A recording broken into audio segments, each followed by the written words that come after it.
नमस्कार मंडळी, श्री स्वामी समर्थ. स्वागत आहे तुमचे माझ्या यूट्यूब चॅनलवरती. आजचा दिवस तुम्हाला खूप छान सुखाचा, आनंदाचा जावो हीच मी स्वामींच्या चरणी प्रार्थना करते आणि आपल्या आजच्या नवीन व्हिडिओला सुरुवात करते. येत्या 12 ऑगस्टला म्हणजे बुधवारी उद्या आलेली आहे आषाढ अमावस्या. या अमावस्येला दीप अमावस्या, दर्श अमावस्या या नावाने सुद्धा ओळखले जाते. या आषाढ अमावस्याचा प्रारंभ 11 ऑगस्टला रात्री 1:53 होणार आहे आणि या अमावस्येची समाप्ती 12 ऑक्टोबरला रात्री 11:06 होणार आहे. उदय तिथीनुसार ही आषाढ अमावस्या जी आहे तर ती 12 ऑक्टोबरला म्हणजे बुधवारी साजरी केली जाणार आहे. प्रत्येक महिन्यामध्ये अमावस्या तिथी येते आणि प्रत्येक अमावस्येचे महत्त्व हे सुद्धा वेगवेगळे असते. आषाढ अमावस्या ही दीप अमावस्या म्हणून साजरी केली जाते. या दिवशी आपल्या घरातील सर्व दिवे स्वच्छ करून त्यांना प्रज्वलित करून त्यांच्या दिव्यांची पूजा केली जाते.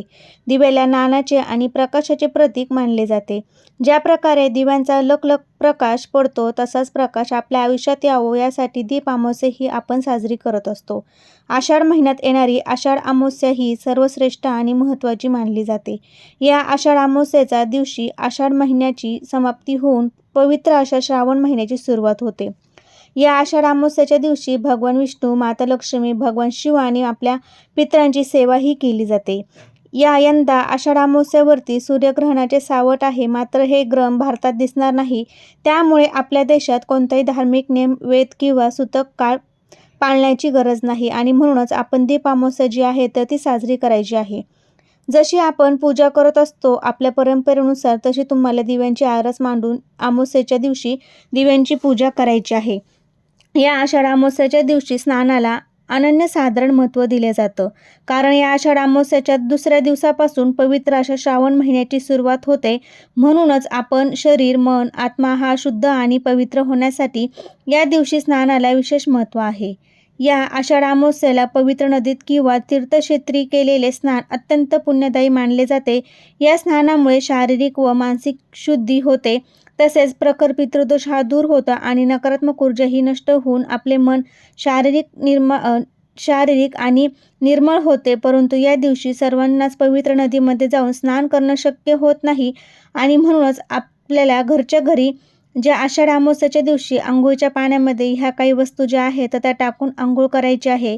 ही वस्तू टाकल्याने जीवनातील सर्व शत्रू नष्ट होतात. शत्रू तुमच्यासमोर लोटांगण घेते. आता 7 पिढ्यांचे प्रखर पितृदोष नष्ट होऊन तुमच्या मनातील किती कठीणातील कठीण इच्छाही पूर्ण होईल. कुटुंबावर कधीच वाईट संकट येणार नाही. तर अशी कोणती वस्तू जी आहे तर तुम्हाला या अंघोळीच्या पाण्यामध्ये टाकून अंघोळ करायची आहे. कोणत्या वेळेस स्नान करायचं आहे याबद्दलची संपूर्ण माहिती आपण आजच्या व्हिडिओमध्ये पाहणार आहोत. त्यासाठी व्हिडिओ स्किप न करता शेवटपर्यंत नक्की बघा. चॅनलवरती नवीन असाल तर नक्की सबस्क्राईब करा. असेच नवनव व्हिडिओ पाहण्यासाठी बेल आयकॉन देखील प्रेस करून ठेवा. म्हणजे मी कधी नवीन एखादी व्हिडिओ अपलोड करेल त्याचं नोटिफिकेशन सर्वात अगोदर तुम्हाला मिळेल आणि तुम्ही एक पण व्हिडिओ मिस करणार नाही. तर आपल्याला हा उपाय जो आहे तर आषाढ अमावस्येच्या दिवशी म्हणजे बुधवारी करायचा आहे.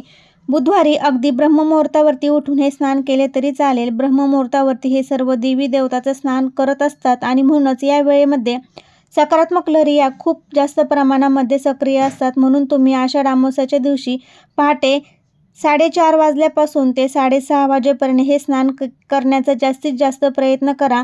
या ब्रह्ममुहूर्तावरती नाही शक्य झालं तर तुम्ही स्नान केलं नाही तर तुम्हाला 7:30 वाजेपर्यंत हे स्नान केलं तरी चालेल. अंघोळीच्या पाण्यामध्ये काही वस्तू टाकायच्या आहेत. कारण बघा काही दिवसांचे महत्त्व हे खूप जास्त असते. आपल्याला संपूर्ण प्रगतीवर या गोष्टींचा परिणाम होत असतो आणि आषाढ अमावस्या म्हटलं की या दिवशी स्नानाला विशेष महत्त्व दिलं जातं. म्हणून हा जो उपाय मी तुम्हाला सांगणार आहे तर तो आवर्जून करायचा आहे. घरातील अगदी लहान मुलांपासून ते मोठ्यांपर्यंत सर्वांनी या गोष्टी ज्या आहेत तर त्या अंघोळीच्या पाण्यामध्ये टाकून तुम्हाला अंघोळ जी आहे तर ती करायची आहे. स्नान हे तर सर्वांसाठी खूप श्रेष्ठ मानलं जातं. आता बऱ्याच वेळा कष्ट आणि मेहनत करून देखील आपली इच्छा पूर्ण होत नसती आणि म्हणूनच आपण कष्टाला, मेहनतीला भरभरून यश मिळावं, आपल्या सर्व इच्छा मनोकामना ज्या आहेत तर पूर्ण लवकरात लवकर व्हाव्या यासाठी आपल्याला हा उपाय जो आहे तर तो करायचा आहे. आपल्याला या दीप अमावस्येच्या दिवशी करायचा आहे. प्रत्येकाला वाटतं की आपल्या जीवनामधील भरपूर यश, संपत्ती, पैसा, सुख मिळावे अशी आपली प्रत्येकाची इच्छा असते. माता लक्ष्मी, भगवान कुबेराची कृपादृष्टी ही सदैव आपल्यावरती राहावी. आपल्या कधीही आर्थिक अडचणी सामना करावा लागू नये, आपल्या कष्टाला आणि मेहनतीला भरभरून यश मिळावं, यासाठी हा उपाय आपल्याला जास्तीत जास्त करण्याचा प्रयत्न करायचा आहे. बऱ्याच वेळा काय होतं, आपण फक्त कष्ट आणि मेहनत करत असतो, पण त्या कष्टाचं, त्या मेहनतीचं आपल्याला कुठलंही फळ जे आहे तर ते मिळत नाही. त्यासाठी आपल्याला हा उपाय जो आहे तर तो करायचा आहे. पितृदोष लागलेला असेल तर तो पितृदोष देखील दूर होतो. पैशाच्या अडचणी ज्या आहेत तर त्या येत असतात. पैसा आला पण तो टिकत नाही. पैसा येण्याचे मार्ग आहे ते सुद्धा बंद होत असतात आणि म्हणूनच हे स्नान केल्याने आपल्या जीवनातील सर्व अडचणी, संकटे जे आहे, पितृदोष आहे तर तो दूर होतो. त्यासाठी प्रत्येकाने हा उपाय जो आहे तर तो करायचा आहे. तर त्यासाठी लवकर सकाळी ब्रह्ममुहूर्तावर आपल्याला उठायचं आहे आणि हा उपाय आहे तर तो करायचा आहे. शत्रू देखील हे दूर होतात. शत्रूंचा नाश होतो. आपले शत्रू आपले पाय धरतात. आपलं कुणाशी भांडण असेल तर ते देखील दूर होते. तर असंच त्यासाठी आपल्याला हा उपाय जो आहे तर तो करायचा आहे. आणि हे स्नान केल्याने शरीर, मन, आत्मा हा शुद्ध आणि पवित्र होतो. तसेच आपल्या सर्व कुलांची नजर बाधा झालेली असेल तर ती, आपल्याला वाईट नजर लागलेली असेल किंवा काही नकारात्मक ऊर्जा आपल्यामध्ये असतील किंवा बाहेरची बाधा असेल तर ते वाईट नजर दोष आहे तर ते देखील दूर होतात. त्यासाठी आपल्याला अंघोळीच्या पाण्यामध्ये ह्या वस्तू टाकून अंघोळ करायची आहे.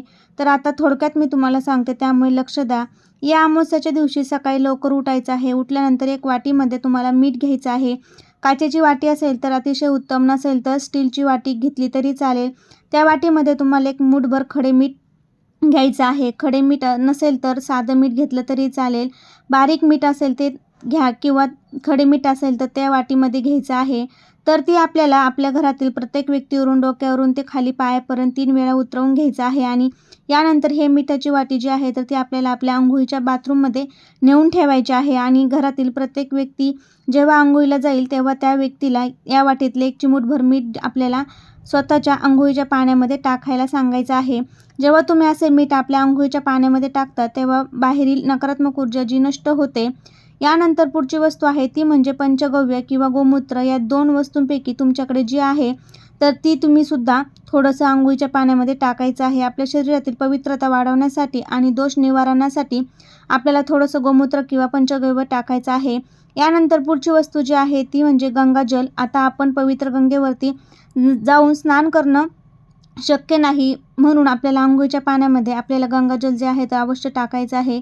या दिवशी गंगाजल अंघोळीच्या पाण्यात टाकल्याने पवित्र तीर्थ स्नानाला पुण्य जे आहे तर ते मिळत असतं. म्हणूनच जर तुमच्याकडे एखादं गंगाजल बॉटल असेल तर ते थोडंसं पाणी तुम्ही त्यामध्ये टाकायचं आहे किंवा पवित्र नदीचे पाणी असेल तर ते सुद्धा तुम्ही अंघोळीच्या पाण्यामध्ये टाकू शकता. नसेल तर तुम्हाला जवळच्या जिथे कुठे पूजाच्या साहित्याचं दुकान आहे तिथे जाऊन तुम्हाला गंगाजलची बॉटल किंवा पंचगव्य आहे तर ते आणायचं आहे आणि 1 चमचाभर गंगाजल अंघोळीच्या पाण्यामध्ये टाकायचं आहे. आणि त्यानंतर पुढची वस्तू जी आहे ती म्हणजे त्रुटीचा खडा. अगदी छोटासा त्रुटीचा खडा घ्यायचा आहे.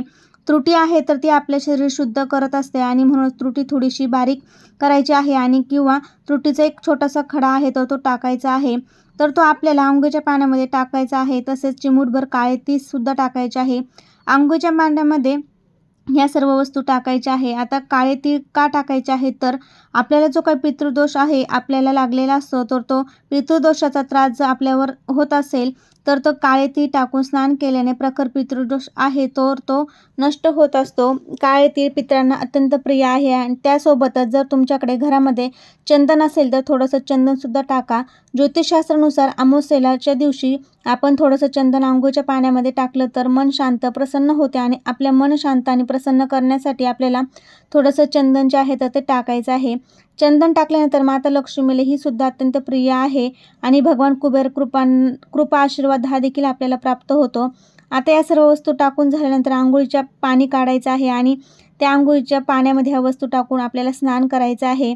स्नान करत असताना हर हर गंगे किंवा ओम पितृदेवताय नमः किंवा ओम पितृभ्यो नमः या मंत्राचा जप करायचा आहे आणि ओम नमो भगवते वासुदेवाय नमः या मंत्राचा जप करत देखील तुम्ही अंघोळ आहे तर स्नान करू शकता. ते झाल्यानंतर तुम्हाला एक तांब्याभर पाणी घ्यायचं आहे आणि ते पाण्यामध्ये थोडेसे काळे तीळ टाकायचे आहे आणि हे पाणी आपल्याला जे आहे तर दक्षिण दिशेकडे तोंड करून अर्पण करायचं आहे.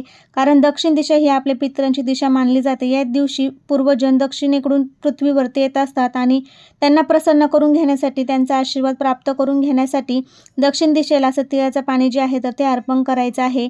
तिळाचं पाणी अर्पण केल्यानंतर प्रखर पितृदोष आहे तर तो दूर होतो आणि म्हणूनच या आषाढ अमावस्येच्या दिवशी घरातील जो प्रखर पितृदोष आहे तर तो प्रमुख व्यक्तीने अवश्य दक्षिण दिशेला 1 लोटा जलार्पण काळे तीळ टाकून करावं.